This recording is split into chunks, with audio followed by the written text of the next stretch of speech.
Mukunda jewellery మొట్టమొదటి factory outlet హనుమకొండలోనే అతిపెద్ద jewellery mart December 14న గొప్ప ప్రారంభం. నమస్తే కళ్యాణ్ గారు. నమస్తే జయ గారు. ఇలా కూడా ప్రేమిస్తారా?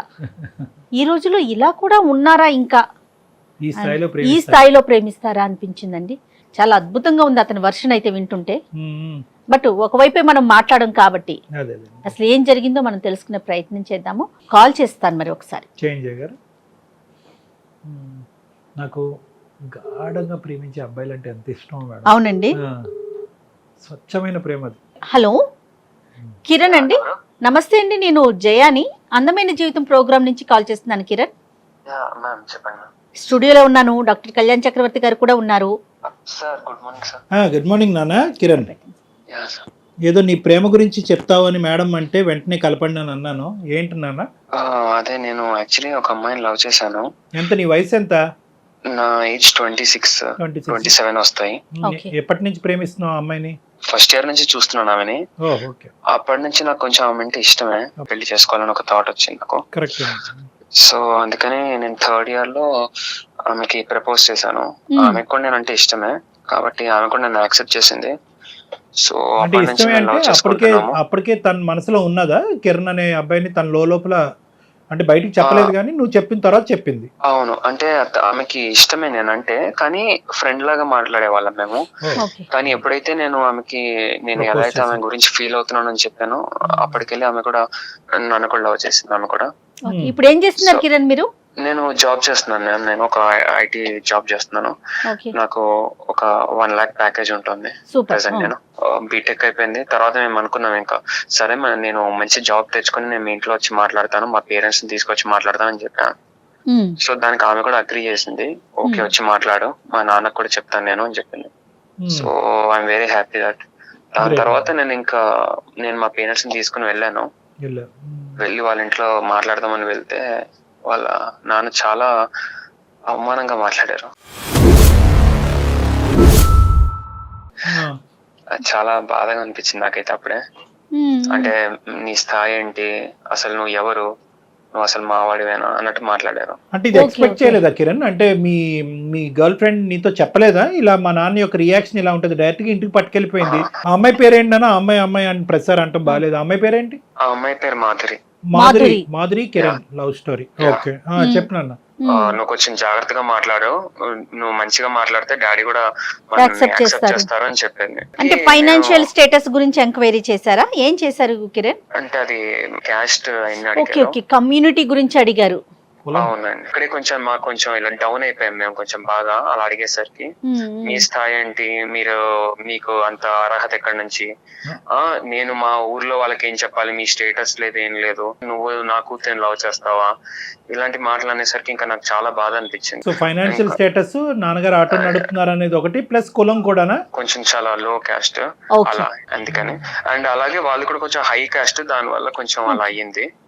తర్వాత ఇంకా కొంచెం వాళ్ళు అలా మాట్లాడేసరికి మాకు కూడా చాలా బాధ అనిపించింది.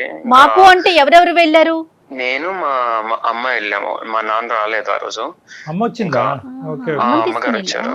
మేమిద్దరం కలిసి వెళ్ళాము. వాళ్ళ డాడీ కొంచెం మంచి గవర్నమెంట్ జాబ్ అవుతుంది వాళ్ళ డాడీది. అండ్ వాళ్ళ మదర్ కూడా ఉన్నారు, హౌస్ వైఫ్. ఇంకా వాళ్ళ బ్రదర్ ఉన్నారు. బ్రదర్ మాత్రం ఇన్వాల్వ్ అవ్వలేదు. బ్రదర్ ఇన్వాల్వ్ కాలేదు.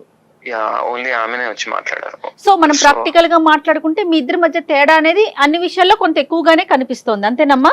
అవునండి. వాళ్ళ నాన్నగారికి, మనకి కాదు, నాన్నగారి విషయంలో ఆయన దృష్టి. ఇదంతా చూసి అమ్మ చాలా అవమానం ఫీల్ అయిందన్న. చాలా బాధపడ్డారు. ఇంకా అప్పటికి ఇంకా ఎందుకురా మనకి ఇవన్నీ, మన స్థాయికి మనకు అవసరమా ఇవన్నీ, మన వరకు మనం చూసుకుని మన దాంట్లో ఎవరైనా ఉంటే చూసుకుంటే అయిపోతుంది అన్నారు. అంతే కదా. కానీ నేను 2 years నుంచి నేను ఏదో వాడుకుని వదిలేయడానికి అని కాదు, నేను ఏదో పెళ్లి చేసుకుని లైఫ్ లో సెటిల్ అవ్వాలని కదా నేను కూడా చేసుకున్నది.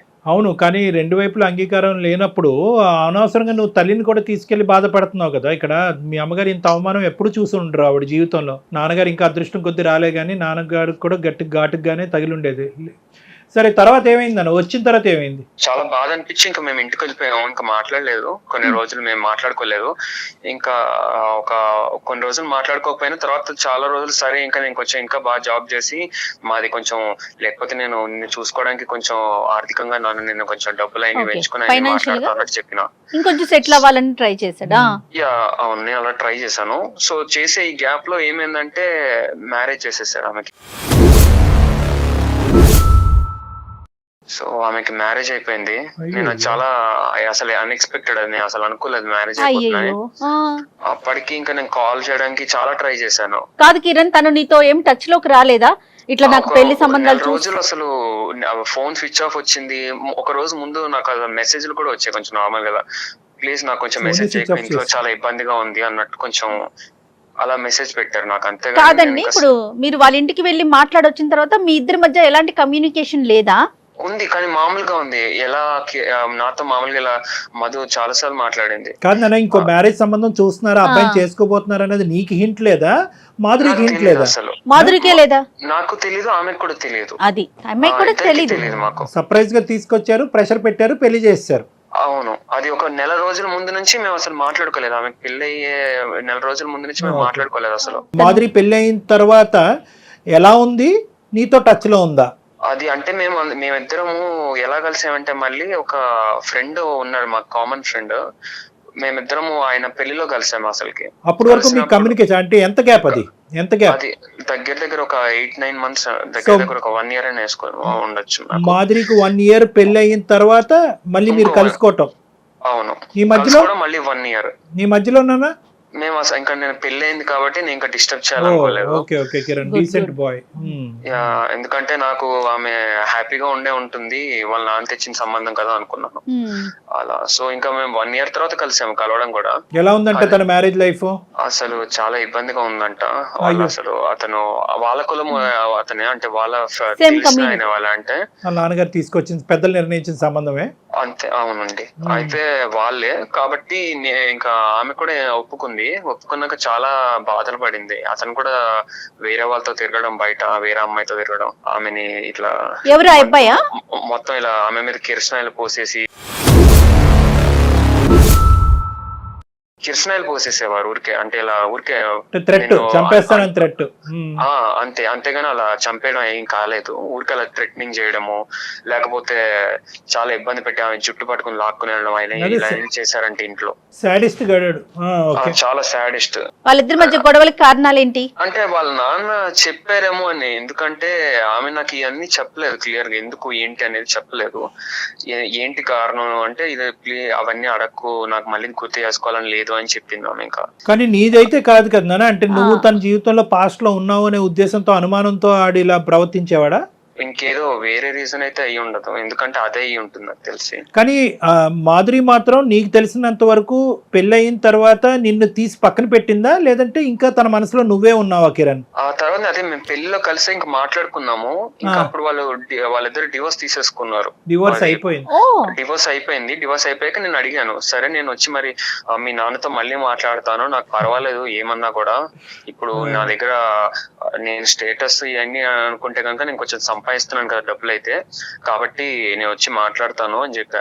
అదే ఫైనాన్షియల్ గా స్ట్రాంగ్ అయ్యాడు కదా. ఫైనాన్షియల్ గా స్ట్రాంగ్ ఒకటిని, కులగోత్రాలను నమ్మి నీకు నచ్చినటువంటి పెళ్లి ఫ్లాప్ అవుతుంది కాబట్టి లవ్ మ్యారేజ్ పర్ఫెక్ట్ రా బాబు అని చెప్పి అతనికి ఒక ఎగ్జాంపుల్ ఇవ్వడానికి ఇతనికి అవకాశం ఉంది. అవును, కానీ అతని బుద్ధి ఎంతవరకు తర్వాత ఏమైంది? తర్వాత ఏందన్న, ఆ తర్వాత నేను మళ్ళీ వెళ్ళి కమ్యూనికేట్ అయ్యాను వాళ్ళ డాడీతో, మాట్లాడడానికి వెళ్ళాను. వెళ్ళాక వాళ్ళ నాన్నేమో, మా కూతురు నేను ఇంట్లోనే పెట్టుకుంటాను, వేరే మా కులంలో ఉన్న వాళ్ళకి ఎవరికైనా ఇచ్చి పెళ్లి చేసుకుంటానేమో కానీ నీకు మాత్రం ఇవ్వను. ఈసారి అయితే మీ అమ్మనైతే తీసుకెళ్లే కదా? నేను లేదు, నేను ఒక్కనే వెళ్ళి మాట్లాడాను. ఇంట్లో అయినా ఉంచుకుంటాడంటే కానీ వేరే కమ్యూనిటీలో పెళ్లి చేయడట. అదేలేండి, కానీ ఇక్కడ మాధురి పాత్ర ఏంటి అన్న నాకు అర్థం కావట్లేదు. మాధురి పాత్ర ఏంటి అసలు? ప్రేమించుకోవటం అంటే కనుక ఇంక అంతేనా? వన్ సైడెడ్ సెల్ఫ్ గోలేనా? నీ గోల్ నువ్వు కొట్టుకోవటమేనా? ఆ అమ్మాయి ముందుకు రాదా? ఒకసారి అలా అయ్యింది నాన్న, నీ వల్లే అయ్యింది, నా ప్రేమించిన వాడిని దూరం పెట్టా, మళ్ళీ రెండోసారి వచ్చాడు, మళ్ళీ ఆడి మేడ చుట్టూ ఉరితాడు పెడతాం ఏంది? గట్టిగా మాట్లాడదా మాధురి? ఇంకా అంటే వాళ్ళ నాన్న అంటే చాలా ఇష్టం ఆమెకి, ఏమి ఇష్టం? చాలా బాగా చూసుకున్నాడు. కాదు కిరణ్, నానంటే చాలా ఇష్టం. మరి నువ్వంటే ఏంటి? నేనంటే కూడా ఇష్టం, అందుకే వాళ్ళ ఎట్లా నాన్న కుదురుతుంది? చాలా సార్లు మరి అడిగాను. ఒప్పించుకోవాలి కదా. అన్ని ప్రాబ్లమ్స్ అన్ని ఈ కోడ దగ్గరే వస్తున్నాయి. ఆ అవ్వ కావాలి బొవ్వ కావాలంటే అవ్వదు. ఆ తీసుకొచ్చిన బొవ్వ ఎలా ఉందో అనేది ఇంతకు ముందు ఆ అమ్మాయి అసలే రుచి చూసింది, కిరసనాయిలు కూడా మీద పోయించుకుంది 1-10 సార్లు. అంటే వాళ్ళ నాన్న ఎప్పుడు ఒప్పుకుని ఉండేవాడు? ఆ అమ్మాయి మీద కిరసనాయిలు పోసేసి అగ్గిపొల్ల గీసేసిన తర్వాత ఒప్పుకుంటాడా? అడిగినోడు లేక. సరే ఇప్పుడు మా దగ్గరికి ఎందుకు వచ్చావు? అంటే తనకి నేనంటే చాలా ఇష్టం, కానీ వాళ్ళ నాన్న చెప్పినట్టే విందాం అన్నట్టు ఆమె అనుకుంటోంది. అంటే వినటం అంటే ఏంటి? వాళ్ళ కమ్యూనిటీలోనే మళ్ళీ పెళ్లి చేసుకోవాలనా? ఆహా, అంటే వాళ్ళ నాన్న కన్విన్స్ చేసి ఇంట్లో ఒప్పించే పెళ్లి చేసుకుందాం మనం, పారిపోయి కాదు అన్నట్టు. సో ఇన్ని జరిగిన అంటే ఇక్కడ మనకు కనిపించేది ఏంటంటే కిరణ్, ఇన్ని సంఘటనలు ఇంత పరిస్థితి వచ్చినా కూడా ఇప్పుడు కూడా మాధురి తండ్రిని నిందించట్లేదు, తండ్రి వైపు వేలెత్తి చూపెట్టట్లేదు. ఇంకా తండ్రి చెప్పే మాట శిరసా వహిస్తాను, తండ్రి గీసిన గీత గీత, కమ్యూనిటీలో కానీ బయట నుంచి కానీ ఏదైనా తండ్రి తీసుకొచ్చిన సంబంధమే, అంతేనా? ఆహా, అంటే తనకి నేనంటే ఇష్టమే, తను నాతో రావడానికి ఇబ్బంది పడుతుంది. ఇంట్లో ఒప్పించే పెళ్లి చేసుకుందాం, చేసుకుంటే కూడా నన్నే చేసుకుంటాను అంటుంది. పెళ్లికి ముందు గానీ పెళ్లి తర్వాత గానీ మాధురి పాట మాధురిదే, అంతే. తండ్రి పాత్ర తండ్రిదే. ఎటొచ్చి ఏంటంటే ఈ అబ్బాయే పోరాడుతున్నాడు, అంతే. ఇబ్బంది పడుతున్నది కిరణ్ ఒక్కడే. కిరణ్ ఒకటే మేడం. ఇంకోటి ఏంటంటే మాధురిని కూడా ఇక్కడ ఏం అనలేకపోతున్నాం ఇక్కడ, ఎందుకంటే మాధురి చాలా అసర్టివ్ అండ్ స్ట్రాంగ్ ఫాదర్ అక్కడ. ఇక్కడ పాపం ఈ అబ్బాయి పరిస్థితి చాలా బాధాకరంగా ఉంది. ఏం చేయాలి నాన్న? ఇప్పుడు ఎవరితో మాట్లాడదాం? ఇప్పుడు నేను ఒకసారి మాధురితో కాన్ఫరెన్స్ పెట్టిస్తాను, ఒక్కసారి మీరు మాట్లాడి ఒకసారి ఆమెను కన్విన్స్ చేస్తే కనుక. నువ్వేం ఎక్స్పెక్ట్ చేస్తున్నావు మాధురి దగ్గర నుంచి? మాధురి నాతో పాటు బయటకు వచ్చేస్తే ఇంట్లోంచి, నేను ఆమెను పెళ్లి చేసుకుని నేను ఎంత బాగా చూసుకుంటా అనేది చెప్పొచ్చు. ఇప్పుడు కొత్తగా ఈ ఐడియాలు మేము మాధురి బొర్రలో పెట్టలేములే కానీ అది కాదు. ఇప్పుడు బయటకు వచ్చేసే అమ్మాయి అయితే ఎప్పుడో వచ్చేసి ఉండేది అమ్మాయి. ఇప్పుడు డాక్టర్ కళ్యాణ్ చక్రవర్తి జయ చెప్పాలా నువ్వు బయటకు వచ్చే అమ్మాయిని? అలా కాదు. బేసికలీ ఏంటంటే ఆ అమ్మాయికి కొద్దిగా ఎక్కడ తండ్రిని కన్విన్స్ చేసేటటువంటి మార్గాలు ఎలా ఉంటాయి, ఏ విధంగా కన్విన్స్ చేయాలి. ఒకప్పుడు తండ్రి ఒప్పుకోకపోతే కనుక ఎటువంటి పెద్దవాళ్ళని ఇన్వాల్వ్ చేయాలి.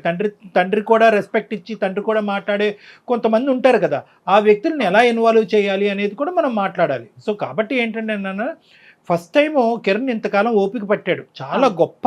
ఏంటి 3 సంవత్సరాల పాటు చూస్తూనే వ్యక్తపరచకుండా 3 సంవత్సరాల తర్వాత వ్యక్తపరిచి ఆ అమ్మాయి ఒప్పుకున్న తర్వాత, ఆ అమ్మాయి ఒప్పుకున్న 2 సంవత్సరాల తర్వాత తండ్రి వరకు తీసుకెళ్ళి, తండ్రి కాదు అంటే కనుక తలదించుకుని వెనక్కి వచ్చేసి ఆ అమ్మాయి మ్యారేజ్ని డిస్టర్బ్ చేయకుండా, రేపొద్దున మ్యారేజ్ డిస్టర్బ్ అయిన తర్వాత కూడా పాత కిరణ్ లాగే తండ్రిని ఒప్పించాలి అని అనుకునే ఒక మంచి కిరణ్ని ఈరోజు అందమైన జీవితం ద్వారా చెడ్డ కిరణ్ అని చెప్పించాలని మేము అనుకోవట్లే.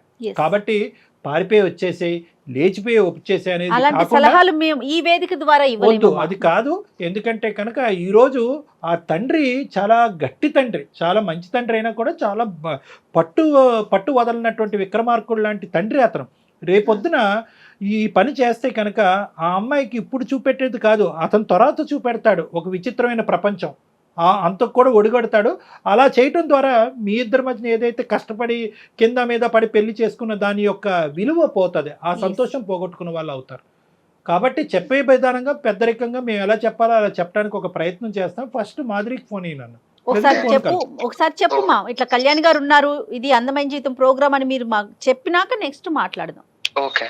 ఇంకా ఎందుకంటే ఈ అబ్బాయికి కూడా ఇంట్లోంచి ప్రెషర్ ఉంటది కదా, ఇంకెంతకాలం రానమ్మాయి కోసం వెయిట్ చేస్తావు అంటారు కదా. ఇంకా గొప్ప మనసు, పెళ్ళైనా నేను చేసుకుంటానని అడుగుతున్నాడు. పెళ్ళైనా పర్వాలేదు, ఆ అమ్మాయిని నువ్వే చేసుకొని పాప తల్లిదండ్రులకు వందనాలు. నమస్కారం. హలో కిరణ్. నాన్న మాట్లాడావా ఇంట్లో? ఏం మాట్లాడాలి కిరణ్, తెలుసు కదా నీకు డాడీ ఏం చెప్తారో. ఎన్నిసార్లు ట్రై చేసినా అదే చెప్తూ ఉంటారు. ఇంకా ఇంకొకసారి ట్రై చేసి కదా. నేను మళ్ళీ మాట్లాడినా, ఎంత చెప్పినా అదే చెప్తున్నారు. నేను ఆల్రెడీ చెప్పినా, మీరు చెప్పిన సంబంధం నేను చేసుకున్నా, ఏం జరిగిందో చూసారు కదా, అట్లీస్ట్ ఇప్పుడైనా ఒప్పుకోండి అని చాలా ట్రై చేశా, కానీ అసలు వినడం లేదు నా మాట. ఏదైనా పర్లేదు, కొంచెం టైం తీసుకొనైనా నీకు మంచి సంబంధం తెస్తా నేను అని అదే చెప్తున్నారు. అయితే నేను ఇది అందమైన జీవితం అని ఒక ప్రోగ్రామ్ ఉంది కదా, వాళ్ళకి మెయిల్ పెట్టా. యాక్చువల్లీ వాళ్ళు ఒకసారి మాట్లాడతావా? లేదు కొంచెం మాట్లాడు ఒకసారి. మాధురి సార్ చెప్పండి సార్. నమస్తే అమ్మా. ఏంటంటే ఇప్పుడు నా పేరు డాక్టర్ కళ్యాణ్ చక్రవర్తి, నాతో పాటు హోస్ట్ ఇక్కడ జయ గారు కూడా ఉన్నారు అందమైన జీవితం. ఇక్కడ మనం కొద్దిగా కాంప్లెక్స్ ఈజీగా తెగనటువంటివి లేదంటే దీర్ఘకాలికంగా అలా స్ట్రెచ్ అవుతూ అందరినీ మానసికంగా పరీక్ష పెట్టేటటువంటి సమస్యలను మనం టేకప్ చేస్తున్నాం. మీది కూడా అలాంటిదే అనేది నా ఆలోచన. అందు గురించి వెంటనే ఫోన్ కలపడం జరిగింది. ఇప్పుడు ఇక్కడ ఎలా ఉంది అంటే పాపం కిరణ్ మీద పరిస్థితి అసలు అతను దయనీయమైనటువంటి పరిస్థితి వర్ణాతీతం. ఎందుకంటే ముందు నొయ్యి వెనక గొయ్యిలాగా ఉంది కదా. ఇప్పుడు పాపం వాళ్ళ పేరెంట్స్ ఒప్పుకోవట్లేదంటే అది వేరే విషయం. పాపం వాళ్ళు మీ పెళ్లికి ఇంతకు ముందు నీ జరిగిన విడాకులైనటువంటి పెళ్లికి ముందు మీ ప్రేమను వాళ్ళు అంగీకరించారు. వాళ్ళు చేసిన పాపం ఏంటి నాకు అర్థం కావట్లేదు. ఇప్పుడు నీది విడాకులు అయిన తర్వాత మళ్ళీ ఈ రోజు ఒంటరిగా ఉన్న నిన్ను మళ్ళీ అప్పుడు కూడా అంగీకరిస్తున్నారు. వాళ్ళ పేరెంట్స్ సైడ్ నుంచి ఎటువంటి అభ్యంతరం లేదు. కిరణ్ మాత్రం ఒక అమర ప్రేమికుడిలాగా అప్పుడు ఇప్పుడు ఎప్పుడు మాదిరి తప్ప ఇంకో జీవితమే లేదు అని అంటున్నాడు. ఇక్కడ ఎంతవరకు ఒక మనిషి తన జీవితాన్ని త్యాగం చేస్తాడు? ఎంతవరకు ఒక తల్లి తండ్రి వాళ్ళ కన్న కొడుకు కళ్ళెదురుగుంటే ఇలాగా దహించిపోతుంటే జీవితం సర్వనాశనం అవుతుంటే కనుక ఎంతకాలం వాళ్ళ తల్లిదండ్రులను నోరు మూసి నూరుకుంటారు? ఇప్పుడు నువ్వేమొచ్చి అమ్మ నాన్న కావాలి ప్రేమికుడు కావాలి అంటున్నాడు. కానీ ఇక్కడ నువ్వు కావాలి అని అంటూనే ప్రేమికుడిని ఏమొచ్చి రబ్బర్ బ్యాండ్ లాగా సాగదీస్తున్నావు. మీ నాన్న మాత్రం అలా గుప్పెట్లో పెట్టుకుని కాపాడుకుంటున్నావు. మీ నాన్నతో గొడవ పడమని అనట్లేదు, మాట్లాడే విధంగా మీ తండ్రితో మాదిరి నువ్వు మాట్లాడేవా అని అడుగుతున్నావు. కిరణ్ కాల్ చేశారు నాన్న.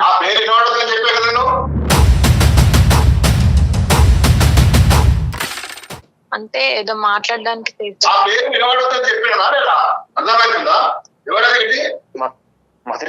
హలో హలో బాబు, నీకు ఇంత ముందు చెప్పా కదా అంకుల్. ఎంత మంచి చెప్పినా నీకు అర్థం కాదా? కాదంకుల్, నాతో ప్రాబ్లం ఏంటి అంకుల్? నేను సంపాదిస్తున్నాను కూడా కదా అంకుల్. నెలకి నాకు 1,00,000 రూపాయలు వస్తాయి అంకుల్. ఎవరికి 1,00,000 రూపాయలు? అసలు నువ్వెక్కడ నేనెక్కడ?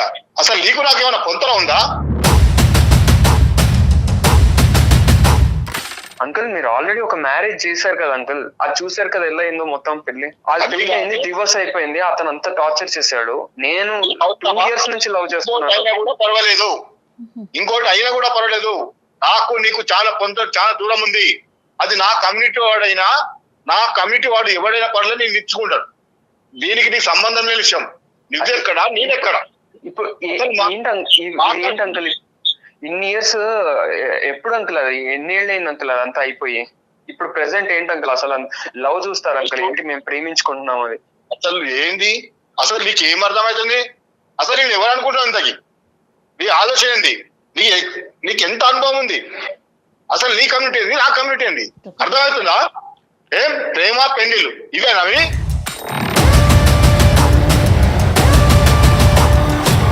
అంకుల్ కనీసం నా కొంత కూడా నువ్వు చేరలేవు. అర్థమైందా? తలెత్తుకొని తిరగలవా సొసైటీలో?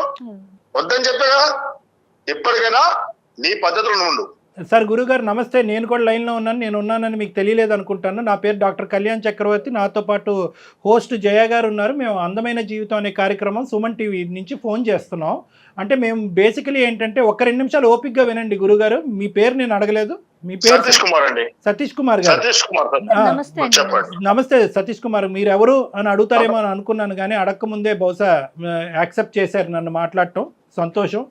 నేనేంటంటే ఏదో గొడవలు పెట్టేటటువంటి గురించి రాలేదు. సానుకూలంగా ఈ ఇష్యూని ఎలా రిజాల్వ్ చేయాలి, మానసికంగా అందరినీ వేధించేటటువంటి ఈ 2 కుటుంబాలు 2 ప్రేమికుల మధ్యన ఏళ్ల తరబడి నానుతున్నటువంటి ఈ అంశాన్ని సానుకూలమైనటువంటి పరిస్థితుల్లో ఒక మంచి సొల్యూషన్ చెప్పాలి అనేటటువంటి ఉద్దేశంతో నేను ఈరోజు మీకేం అవడనుకోండి, కానీ కిరణ్ని సంప్రదించడం జరిగింది. కిరణ్ ఏమొచ్చి మాధురికి ఫోన్ కలిపాడు. ఈ లోపల మాధురితో పూర్తిగా మాట్లాడకముందే మీరు వచ్చారు. ఎందుకంటే మీ పాత్ర ఇక్కడ పెద్దది. ఎందుకంటే మాధురి 2 మాటలు చెప్పినా అంతకు మించి మాధురి చెప్పలేదు అనేది 5-6 సంవత్సరాలు బట్టి కాలం నిర్ణయించింది. ఏదైనా పెద్ద పాత్ర పెద్ద మనసు చేసుకోవాల్సినటువంటి వ్యక్తి ఎవరైనా ఉన్నారు అంటే అది ఈరోజు సతీష్ కుమార్ గారే. కాబట్టి సతీష్ గారు, ఈరోజు కిరణ్ని మీరు యాక్సెప్ట్ చేయకపోవటానికి ప్రధానమైనటువంటి ఒక 3 కారణాలు మాకు చెప్పగలరు? ఓకే సార్, ఇప్పుడు మీకేం సార్, అక్కడ కూర్చున్న చూసినంత మాత్రాన ఇక్కడ నాకు సొసైటీ ఇలా నేను తలెత్తుకొని తిరగడానికి. మీరు ఎక్కడ కూర్చున్నారో మీ కారణాలే చెప్పమంటున్నారు. మా కుర్చీ గురించి మీకు అనవసరం. మీ కారణాలు ఏంటో చెప్పండి. సార్ మీకెందుకు? నా ఫ్యామిలీలో మీరు వచ్చి చెప్పడం ఏంటి? కాదు, అసలు అర్థమైతే ఒకటి, ఇది మీ ఫ్యామిలీ, మీ యొక్క హక్కుల నుంచి పరిధులు దాటి ఒక సామాజిక పరమైనటువంటి అంశం ఎక్కడో చోట ఒక పెద్దవాళ్ళు ఇన్వాల్వ్ అవ్వాల్సినటువంటి పరిస్థితికి వచ్చింది. ఎప్పుడైతే కనుక మీ అమ్మాయికి కిరణ్ వద్దు అని చెప్పి ఫస్ట్ అటెంప్ట్లో మీరు అన్నారో, ఎప్పుడైతే కిరణ్ విత్డ్రా అయిపోయాడో అప్పుడు మీకు కావాల్సిన పెళ్లి మీరు చేశారో అక్కడి వరకు ఇది మీ కుటుంబం ఇష్యూ. ఎప్పుడైతే మీరు చేసినటువంటి పెళ్లి ఫ్లాప్ అయ్యిందో, ఎప్పుడైతే కనుక మీ అమ్మాయిని చంపబోయాడో, కిరసనాయిలు పోసి మీ గొప్ప అల్లుడు చంపబోయాడో, అదృష్టం కొద్దీ ఆ పెళ్లిలోంచి బయటపడి మీ కన్న కూతురు మీ చేతుల్లో ఉందో, ఇక్కడి నుంచి ఇది సామాజిక పరమైనటువంటి ఒక అంశం, ఒక మనిషి ప్రాణాలకు సంబంధించినటువంటి అంశం, ఒక స్వచ్ఛమైనటువంటి ప్రేమకు సంబంధించినటువంటి అంశం. కాబట్టి సామాజికవేత్తగా ఒక సామాజిక పరమైనటువంటి అంశంలో నా ఇన్వాల్వ్మెంట్ ఉన్నది ఉంది. కాబట్టి ఇది దయచేసి నా ఇష్యూ, నా ఫ్యామిలీ ఇష్యూ అని మీరు అనద్దు. ఎందుకంటే కనుక ఏమండి, వినండి సతీష్ కుమార్ గారు, మీకు నేను మర్యాద ఇస్తున్నాను, నాకు మీరు మర్యాద ఇస్తున్నారని అనుకుంటున్నాను. ఒక అంశం నేను చెప్తున్నాను, ఇక్కడ చాలా ముఖ్యమైనటువంటి అంశం. సమాజంలో పరువు హత్యలు అనేటటువంటిది విచ్చలవిడిగా జరుగుతున్నాయి, కొన్ని బయటకు వస్తున్నాయి, కొన్ని రావట్లేదు. ఆ స్థాయి కేటగిరీకి చెందినటువంటి ఈ అంశం కాదు అని అనుకున్నా కూడా ఇది దాని నుంచి ఎంతో దూరంలో లేదు అనేది ఈరోజు మీ టోన్ ద్వారా నాకు అర్థమవుతుంది. కాబట్టి ఈరోజు నేను అడిగినటువంటి ప్రశ్నకి నా ఇష్టం, నా కుటుంబం అనే మాటలు కాకుండాని ఒక 3 ప్రధానమైనటువంటి అంశాలు కిరణ్లో లేనటువంటివి, మిగతా మీరు చూసేటటువంటి సంబంధాల్లో ఉన్నటువంటివి ఏంటన్నది నాకు చెప్పండి. కిరణ్ ఎందుకు మీరు తిరస్కరిస్తున్నారు, ఎందుకు యాక్సెప్ట్ చేయలేకపోతున్నారు? నేను చెప్పేది కొంచెం అర్థం చేసుకోండి సార్. మా వయస్సుకు మేము చేసే పనులకి మా కమ్యూనిటీ పోతేనే మాకు రేపు ముందడుగు వేయడానికి వస్తుంది. మాది పెద్ద బలగము. మా ఫ్యామిలీలో ఎక్కడ పోయినా ఎటు పోయినా కానీ చిన్నదైనా పెద్దదైనా చాలా పెద్ద బలగం. తలెత్తుకొని తిరగాలనుకున్నా కొంతలో లేని సంబంధాలు పట్టలేను సార్, కరెక్ట్ కాదు. ఎందుకంటే నేను ఇంటికి పెద్ద కుటుంబంలో పెద్ద మనిషిని, నాకంటూ ఒక 10 మందిలో పలుకుబడి ఉంది. దీన్ని ఎదిరించి నా కులాన్ని ప్రోత్సహించకుండా నేను పిల్లల్ని చేస్తే నాకు రేపు పరువు ఏమైతుంది? అసలు కనీసం తిరగలనా? ఒకటే ఒక్క మాట అండి, ఈ రోజు నా పిల్ల ప్రాణాలతో ఉంది కాబట్టి నా పరువు, నా చుట్టాలు, నా బలగం, నేను పెద్ద మనిషిని అంటున్నారు. ఆ అమ్మాయిని అతను మీరు సో కాల్డ్ ఒక పర్సన్కి ఇచ్చి పెళ్లి చేశారు. ఆ అబ్బాయి చంపేసి ఉన్నట్లయితే ఈ పరువు, మర్యాద, మీ పెద్దరికం ఏమయ్యేది? కరెక్ట్ అమ్మా. ఇప్పటికైనా కూడా అదే నా సొసైటీ వాడైతే నాకు పర్వాలేదు, అయితే ఇంకొకటి చేస్తాం. ఇంకా కొంచెం కాదండి, ఎన్ని హింసలు పెడుతున్నా, ఎన్ని బాధలు పెడుతున్నా మీ కమ్యూనిటీలో పర్సన్ అయితే పర్వాలా, బయట మనిషి అయితే యాక్సెప్ట్ చేయరు, అంతేనా మీరు చెప్పేది? కరెక్ట్ కదమ్మా. ఇప్పుడు ఎట్లా అంటే ఒకసారి మీరు చూడండి, మీరు ఎన్ని చూస్తలేరు బయట, మా ఊర్లో చూస్తారా, పక్క ఊర్లో చూడండి ఎంత ఇప్పటికీ ఊర్లో కులం నుంచి వివేయడము, ఊరు బయట పెట్టడము, వాళ్ళకు మంచి అయినా మేము మాకు చెడైనా ఎవరికి పోకుండా ఎంత ప్రాబ్లం అయితే తెలుసా? ఆ పిల్లలకి ఏం తెలుసమ్మా? కాదండి, మీ అమ్మాయి మీ మీద ఇంకా చాలా గౌరవంతో ఒకసారి ఇబ్బంది పడి చావు బతుకుల మధ్య మీ ఇంటికి వచ్చినా కూడా ఇంకా మా నాన్న ఇష్టం, మా నాన్న మాట్లాడితేనే, మా ఇంట్లో వాళ్ళు ఒప్పుకుంటేనే నిన్ను పెళ్లి చేసుకుంటానని చెప్పి మీకు అంత గౌరవం ఇస్తోంది. మీరు ఒక్క మెట్టు తగ్గలేరండి పిల్ల సంతోషం కోసం? మీరే నుంచొని చేస్తే సొసైటీ ఏమంటదండి, మీ చుట్టాలు ఏమంటారు? మీరే నుంచొని చేస్తే ఏమన్నారండి? మమ్మల్ని ఏమన్నారమ్మా, కాకపోతే ఊరు బయట వదిలేస్తారు. ఇంకా ఏ రోజుల్లో ఉన్నామండి, ఇంకా ఏ రోజుల్లో ఉన్నాం మనం? సతీష్ కుమార్ గారు, ఇప్పుడు మీ ఆ అబ్బాయి పాపం పిచ్చోళ్ళ లెక్క ఈ సంవత్సరం పాటు సరే ఎప్పటికైనా మా మామ వచ్చి కాబోయే మామని అతను ఊహించేసుకుంటున్నాడు, ఎప్పటికైనా అతని అమ్మాయి అవుతాడని చెప్పి సంవత్సరం పాటు, బహుశా సంవత్సరంలో విడాకులు అయింది కాబట్టి సంవత్సరం వెయిట్ చేశాడు. ఆ అబ్బాయి ప్రేమ, ఆ అబ్బాయి మనసు చూస్తే కనుక 10 సంవత్సరాలన్నా వెయిట్ చేసే వ్యక్తిలాగా నాకు అనిపిస్తున్నాడు. అంత స్వచ్ఛమైనటువంటి కుర్రోడు ఎక్కడ దొరుకుతాడండి? ఏ కులంలో దొరుకుతాడు? ఏంటి కులం ఏంటి, గోత్రం ఏంటి? ఇందాక నుంచి మిమ్మల్ని అబ్బాయి పిచ్చోళ్ళలాగా ఏమంటున్నాడంటే ఈ 1 year పాటు నా స్థితిగతులను ఇంప్రూవ్ చేసుకుని ఇంకొద్దుకు సంపాదిస్తే కనుక అప్పటికైనా నా మాధురి వాళ్ళ తండ్రి సతీష్ కుమార్ గారు ఒప్పుకుంటారేమో అని చెప్పి ఇంకా అపోలో ఉన్నాడు. ఇతను ఏంటంటే మీకు అర్థం కానటువంటి అంశం ఏంటంటే, బహుశా కరోనా అనేటటువంటి ఒక పాండమిక్ ఒక చాలా చిన్న ఇన్ఫెక్షన్ ఏమో, ఈరోజు కులం అనేటటువంటిదే ఒక పెద్ద ఇన్ఫెక్షన్ ఏమో. ఇది ఒక వ్యాధి అండి.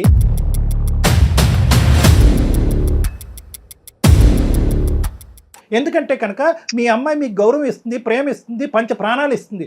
ఈరోజు మీ కళ్ళెదురుకుంటా మీ కూతురు చనిపోబోయేటటువంటి కూతురు ఈరోజు అదృష్టం కొద్దీ మీ పక్కన నిలబెడితే అది తీసి పక్కన పెట్టేసి ఈరోజు ఏమండి వచ్చినవాడు దొంగోడైనా టెర్రరిస్ట్ అయినా ఎవడైనా పర్వాలేదు, గోత్రంలో కులగోత్రం ఒకటి మ్యాచ్ అవుతే చాలు వాడిని మా అమ్మాయికి ఇచ్చి కట్టబెడతానంటే కనుక కరోనా కంటే పెద్ద వ్యాధి కాదండి ఇది. ఎంత పెద్ద ఇన్ఫెక్షన్ అండి, ఏ కులం అండి? నేను ఇందాక ఒకే ప్రశ్న అడుగుతున్నాను. కిరణ్లో లేనటువంటి 3 అంశాలు, మీకు నచ్చినటువంటి 3 అంశాలు అంటే కనుక మీరు చెప్పినటువంటి పాట ఒకటే. పెద్ద కులం చిన్న కులం, పెద్ద కులం చిన్న కులం, మా కులం మా పేరు, పెద్ద చిన్న ఏంటండి ఇది చెప్పి మీకు ఏమన్నా నాకు సొసైటీలో తిరగాలంటే మా ప్రాపర్టీకి నా పేరులో ఉన్న ఆస్తులు కానీ మా పాప పేరు మీద ఆస్తులు కానీ ఒక రకంగా ఏ దాన్ని చూసుకున్నా కిరణ్ కు మాకు పొంతన లేదు. కులం కలిసింది ఇంతకుముందు ఛాన్స్ ఇవ్వండి సార్. సతీ కనీసం నన్ను ఇంకా ఇంప్రూవ్ చేసుకుని నాకు కొంచెం ఇంకా మంచి ప్యాకేజ్ వచ్చే వరకు నేను తమ్ముడు నువ్వు ఎంత కష్టపడినా, నువ్వు ఎంత ఇంప్రూవ్ చేసుకున్నా నీ కులాన్ని మార్చుకోలేగా. సంపాదించిన ఆ పెద్ద మనిషికి కనిపించేటటువంటి ఒకే ఏంటంటే కులం. నువ్వేమనుకుంటున్నావు అంటే కనుక మిగతా అంశాల్లో నేను పెరుగుతూ పెద్ద అయ్యి కనుక ఇతను ఒప్పుకుంటాడేమో అనుకుంటున్నావు. కాదు, ఆ పెద్ద మనిషికి కనిపించేటటువంటి ఒకటే అంశం ఏంటంటే అది మనిషి ప్రాణాల కంటే ఎక్కువగా చూసేటటువంటి ఒక అంశం ఏంటంటే కులం. ఆ కులం అనేటటువంటి వ్యాధి, ఆ కులం అనే వ్యసనం ఇతని మనసులోంచి తీస్తే గానీ మాదిరి నువ్వు ఒకరెవరు. అది సాధ్యమా కిరణ్? నా బిడ్డ అంటే నాకు ప్రేమ లేదా సార్? నా బిడ్డ అంటే కనీసం చిన్నప్పటి నుంచి ఎంత గారాభంగా పెంచాలో తెలుసా? ఆమె ఏడ పాదం పెడితే మట్టెడుతో ప్రేమతో పెంచుకున్నా. కానీ నా బిడ్డ ఈ రోజు సార్ నేను కూడా అలాగే చూసుకుంటాను, నేను కూడా ప్రేమగానే చూసుకుంటాను సార్. నీవు చూసుకున్నా కాదు, ఇప్పుడు నా బిడ్డకు జరిగిందని మళ్ళీ చెయ్యకుండా మళ్ళీ ఇప్పుడైనా నా కమ్యూనిటీ వాడై ఉండాలి. చాలా ఎక్కువ మాట్లాడారు మా సతీష్ కుమార్ గారు. మీరు మీ కమ్యూనిటీకి శతకోటి వందనాలు. మీలాగా ఆలోచించేటటువంటి వాళ్ళందరికీ ఇంకో శతకోటి వందనాలు.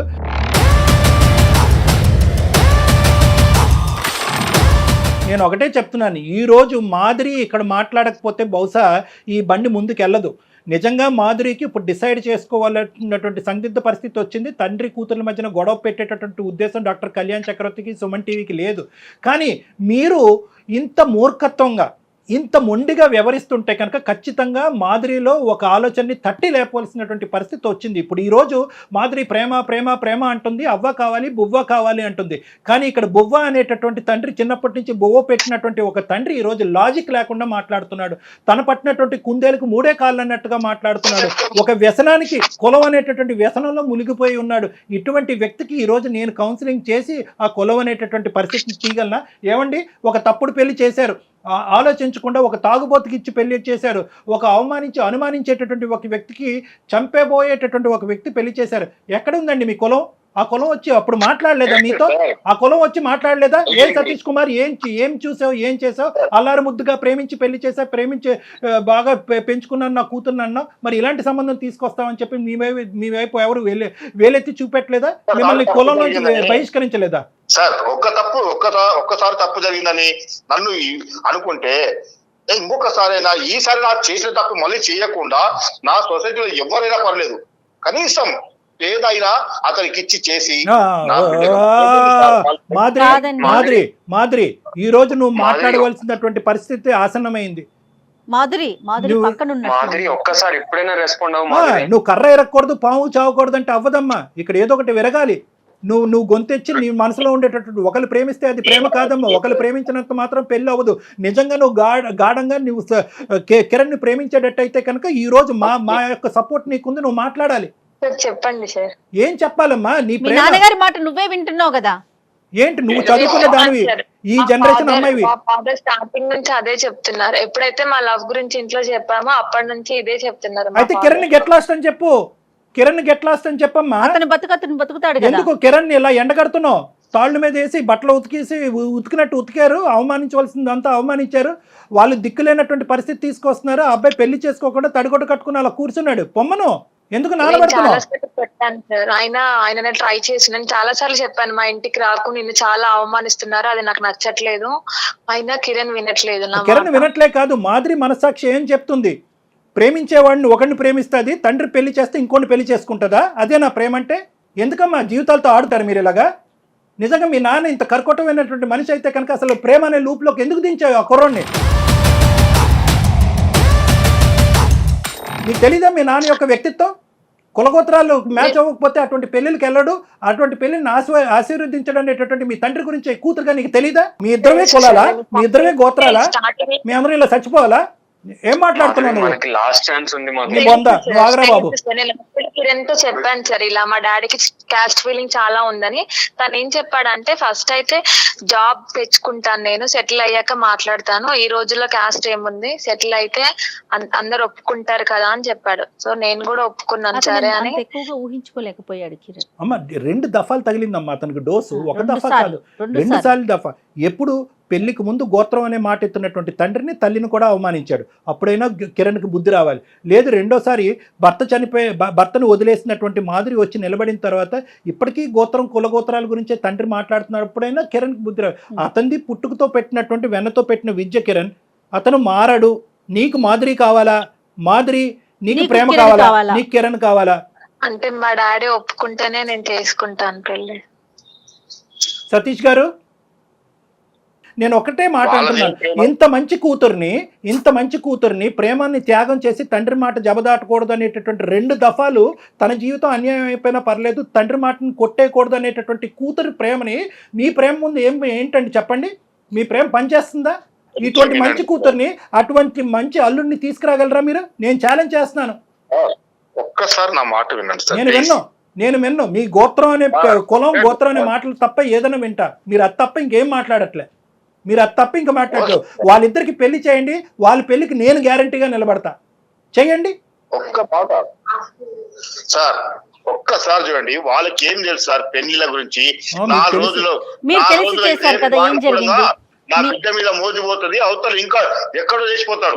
అసలు వీళ్ళ గురించి నేను పబ్లిక్ లో తిరగకుండా నేను దూరంగా ఉండడము, నా అన్నదమ్ముళ్ళు బలగము ఎప్పుడు నా ఇంటికి రాకపోవడం. 100 మందిని తీసుకురండి సార్. ఏమండి సతీష్ కుమార్ గారు, 100 మందిని తేండి. సో కాల్డ్ బలగం అంటున్నారు కదా, బలగాన్ని తీసుకురండి. ఆ బలగం అందరితో నేను మాట్లాడతా.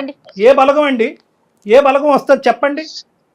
మీరెందుకు తలెత్తుకుని తిరగలేనంత పాపం పని మీరు ఏం చేశారు ఈ కాలంలో? మీరు ఇంకా ఏడా సార్, మీరు ఒక్కసారి మా ఊరి పొలిమరలో కూడా కనీసం మాకు పొంతన లేని మనిషితో నేను ఎట్లా చేసి ఉండగలను సార్ పెళ్లి? కాదు సార్, ఒకటే సతీష్ గారు, మీరు ఒకటే చెప్తా. మీరు ఇంత లోతుగా మీ వేరులతో పాటు ఈ ఆలోచన శైలి దిగబడింది. చూడండి, వాడు వదిలేసి వెళ్ళిపోతే, వాడు మోజు తీరిపోతే అంటే కనుక మీరు ఇవన్నీ ఈ కాకమ్మ కబుర్లన్నీ మాకు చెప్పొద్దు. ఎందుకంటే కనుక మీరు ఏ ముక్కు మొహం తెలియని వాడు కేవలం కులం మ్యాచ్ అయిందని తీసుకొచ్చి పక్కన కూర్చోపెట్టేవాడు కంటే 6 సంవత్సరాల పాటు లవ్ చేసి ఒక భగ్న ప్రేమికుడిలాగా అలా కూర్చుని అన్ని జీవితంలో అన్ని వదులుకుని వాళ్ళ కుటుంబాన్ని, తల్లిదండ్రుల యొక్క ఆశలు కోరికలు కూడా త్యాగం చేసినటువంటి కిరణ్తో మీరు తీసుకొచ్చే ఏ సంబంధాన్ని కూడా మీరు పోల్చలేరు. Full stop. మీరు మీ తరపున ఎవరైతే 3, 4, 5 పెద్ద మనుషులు ఉంటారో రండి నా దగ్గర. మీ అన్నదమ్ములు రండి. మీరు ఎవరో గౌరవించేటటువంటి మీ కులం ఎవరో 2, 3 పెద్దలు ఉంటారు కదా. అసలు ఇక్కడ జరిగేటటువంటి వాస్తవ పరిస్థితి, అసలు కిరణ్ ఎవరు, కిరణ్ ఎంత మంచివాడు, ఎంత గొప్పవాడు అనేటటువంటిది ఇప్పుడుకొచ్చి మీరు ఆ పెద్ద మనుషులకి ఎవరికి చెప్పలేదు అనేది నాది గ్యారంటీ. మీరు ఎవరికి చెప్పలే. వాళ్ళు గోత్రం కులం అంటున్నారు, మీరు అది నమ్ముతున్నారు. కాబట్టి ఎవరైతే ఒక 4, 5 పెద్ద మనుషులు తీసుకుని నా దగ్గర రండి. మీరు రండి నా దగ్గర, మనం కూర్చుందాం. కిరణ్ కూడా పిలిపిద్దాం, మాధురిని కూడా కూర్చోపెడదాం, మనందరం కూర్చుని మాట్లాడుకుందాం. అంతేగాని దయచేసి ఈ ప్రేమని ఇలా తొక్కేయద్దు. ఇది నా విన్నపం. 2 చేతులు ఎత్తి దండం పెడుతున్నా. సతీష్ గారు, డాక్టర్ గారు ఏం చెప్తున్నారు ఒకసారి ఆలకించండి దయచేసి. చెప్పట్లేదు, వేదన. 4 అన్నదమ్ములు కలిసి వచ్చినప్పుడు వాళ్ళు ఒప్పించండి. మీరు అన్నట్టు కదా గ్రాండ్ గా పెళ్లి చేసేద్దాం. ఓకే, వాళ్ళని ఒప్పించాలంటారు నన్ను. ఆ 4 ఒప్పించాలా? వాళ్ళని ఒప్పిస్తే మీరు ఒప్పుకుంటారా? ఖచ్చితంగా సార్. ఓకే, ఆ 4 ఎవరు ఒప్పుకున్నా నేను మీ ముందే గ్రాండ్ గా పెళ్లి. నేను ప్రపోజ్ చేసిందే కాబట్టి నేను యాక్సెప్ట్ చేస్తాను. అదే నాకు అభ్యంతరం లేదు. కానీ ఇక్కడ ముఖ్యంగా కిరణ్ నీకు చెప్తున్నాను. కిరణ్ ఇక్కడ, హలో కిరణ్ సార్ చెప్పండి సార్. దేనికన్నా ఒక హద్దు ఉంటుంది, అర్థమైందా? అలాగే ప్రేమకి త్యాగానికి కూడా ఒక హద్దు ఉంటుంది. దయచేసి అర్థం చేసుకో.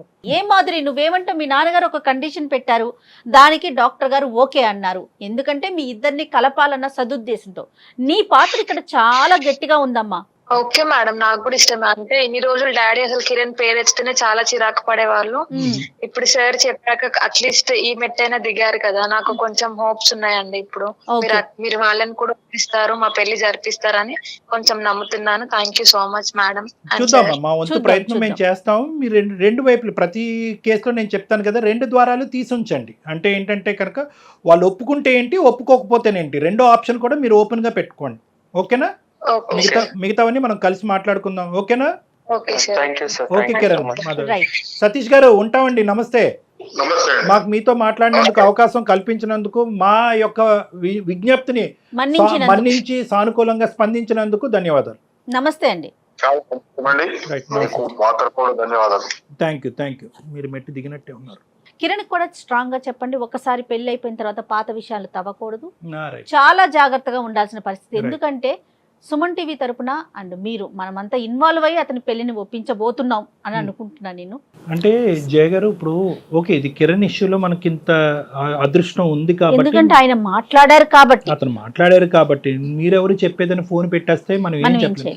ఎందుకంటే ఇంతకుముందు మనం మాట్లాడుకున్నట్టుగా ఈ కుల అనే బేసిస్ మీద జరిగేటటువంటి పరువు హత్యల వరకు దారి తీయకపోయినా కూడా చాలా అవమానకరమైనటువంటి హింసాత్మకమైనటువంటి సంఘటనలు జరగటం వల్ల సూసైడ్ వరకు దారులు తీసేటటువంటి సందర్భాలు ఎన్నో చూస్తున్నాం.